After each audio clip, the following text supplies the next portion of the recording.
আসসালামু আলাইকুম। এটিএন বাংলার সংবাদে সবাইকে স্বাগত জানাচ্ছি তনুজা দাস।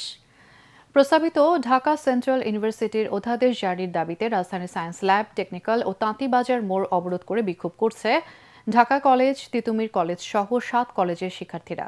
দুপুর 12টার দিকে তারা সড়কে নেমে রাস্তা বন্ধ করে পূর্ব ঘোষিত কর্মসূচি শুরু করে। এ সময় শিক্ষার্থীরা জানান, আগামীকাল উপদেষ্টা পরিষদের সভায় বিশ্ববিদ্যালয়ের চূড়ান্ত গেজেট প্রকাশের বিষয়টি নিশ্চিত করতে হবে। নির্বাচনকে সামনে রেখে কোনো কঠোর কর্মসূচি দিতে চান না তারা। তবে গেজেট প্রকাশ করা না হলে লাগাতার আন্দোলন চালিয়ে যাওয়ার হুঁশিয়ারি দেন শিক্ষার্থীরা। এদিকে এই অবরোধের কারণে বন্ধ হয়ে গেছে রাজধানীর গুরুত্বপূর্ণ পয়েন্টগুলোর যান চলাচল। এতে নগর জুড়ে সৃষ্টি হয়েছে তীব্র যানজটের। ভোগান্তিতে পড়েছেন নগরবাসী। দর্শক, এই মুহূর্তে সায়েন্স ল্যাবে আছেন আমাদের সহকর্মী ইমদাদুল্লাহ বাবু। কথা বলছি তার সাথে। বাবু, শিক্ষার্থীদের দাবিগুলো নিয়ে আমাদের বিস্তারিত জানাবেন। তনুজা, প্রায় 4 ঘন্টা হয়ে গেল এই সায়েন্স ল্যাব এলাকায় বেশ কয়েকটি কলেজের শিক্ষার্থীরা রাস্তা আটকে এখনো বসে রয়েছে এবং তাদের একটি দাবি, সেটি হচ্ছে যে 15ই জানুয়ারি অর্থাৎ আগামীকালকের মধ্যে তাদের যে সমন্বিত একটি বিশ্ববিদ্যালয় করার ঘোষণা দেওয়া হয়েছে ঢাকা সেন্ট্রাল ইউনিভার্সিটি, সেই ইউনিভার্সিটির যে গেজেট রয়েছে সেটি প্রকাশ করার দাবি নিয়ে তারা এখনও এখানে আন্দোলন করছে। আপনি দেখতে পাচ্ছেন আমার পেছনের শিক্ষার্থীরা কিন্তু এই পুরো যে সায়েন্স ল্যাব মোড়টি রয়েছে সেটি ব্লকেড বা অবরুদ্ধ করে রেখেছে এবং এখান থেকে কোনো রকমের যানবাহনকে তারা পারাপার করতে দিচ্ছে না।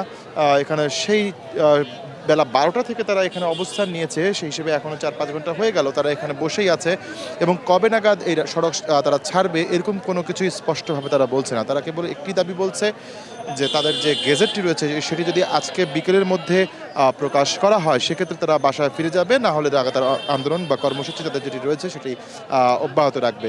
তারা এটিও বলছে যে আগামীকালকে যে সভাটি হবে প্রধান উপদেষ্টার নেতৃত্বে বা সভাপতিত্বে উপদেষ্টা পরিষদের, সেই সভাতেই কিন্তু সিদ্ধান্ত আসতে হবে যে সেই গেজেটটি তারা কালকেই প্রকাশিত হবে। এরকম নানা রকমের দাবি কিন্তু তারা জানাচ্ছে এবং এই দাবি পূরণ হলে তারা এখান থেকে সরে যাবে এবং কোনো রকমের কঠোর আন্দোলনের দিকে যাবে না এটি বলছে। তবে যদি তাদের দাবি মানা না হয় সেক্ষেত্রে তারা কঠোর আন্দোলনের হুঁশিয়ারি দিচ্ছে।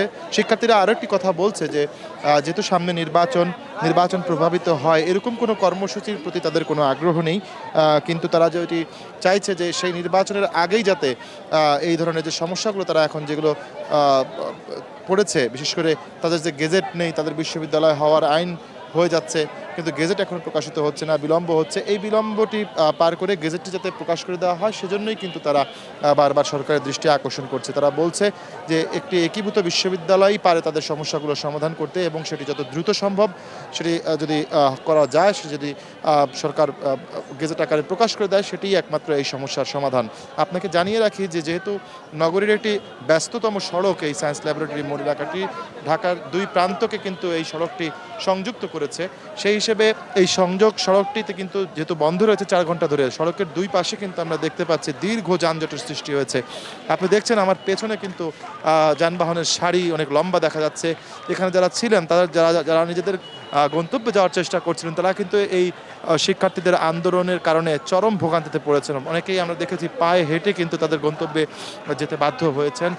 অনেকেই বলছেন যে এই সমস্যার সমাধান আসলে দ্রুত করা উচিত। এই ধরনেরই কার্যক্রমের মধ্য দিয়ে আসলে শিক্ষার্থীদের বিক্ষোভ চলছে।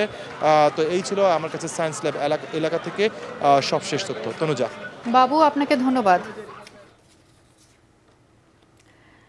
এদিকে সহপাঠী সাকিবুল হাসান রানা হত্যার বিচার ও আসামিদের দ্রুত গ্রেফতারের দাবিতে রাজধানীর ফার্মগেট মোড় ও এলিভেটেড এক্সপ্রেসওয়ে অবরোধ করেছে তেজগাঁ কলেজের শিক্ষার্থীরা। এতে গুরুত্বপূর্ণ এই 2 সড়কে যান চলাচল বন্ধ হয়ে গেছে। দুপুর 12:15টার দিকে প্রথমে এলিভেটেড এক্সপ্রেসওয়ে হয়ে ফার্মগেট খামারবাড়ি অভিমুখের অংশ অবরোধ করে শিক্ষার্থীরা। পরে 12:30টার দিকে ফার্মগেট মোড়ও অবরোধ করে তারা।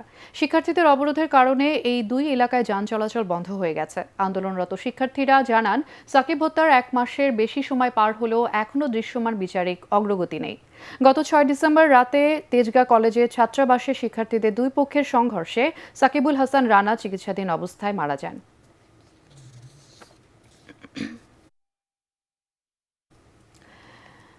একদিন আগে কিংবা পরে নয়, অন্তর্বর্তী সরকার 12 ফেব্রুয়ারিতেই নির্বাচন আয়োজনে দৃঢ় প্রতিজ্ঞ বলে জানিয়েছেন প্রধান উপদেষ্টা ডক্টর মোহাম্মদ ইউনূস।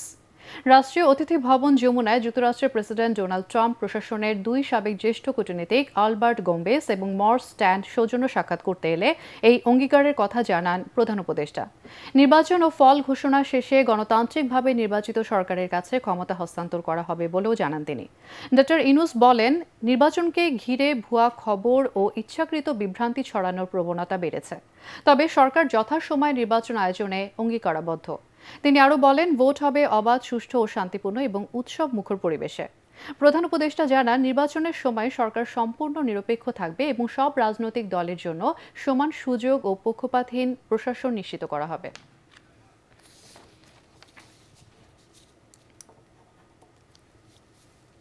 আর এই ছিল এখনকার সংবাদ। আমাদের এটিএন বাংলা সংবাদ ইউটিউবে দেখতে ব্রাউজ করুন, youtube/ATN Bangla News।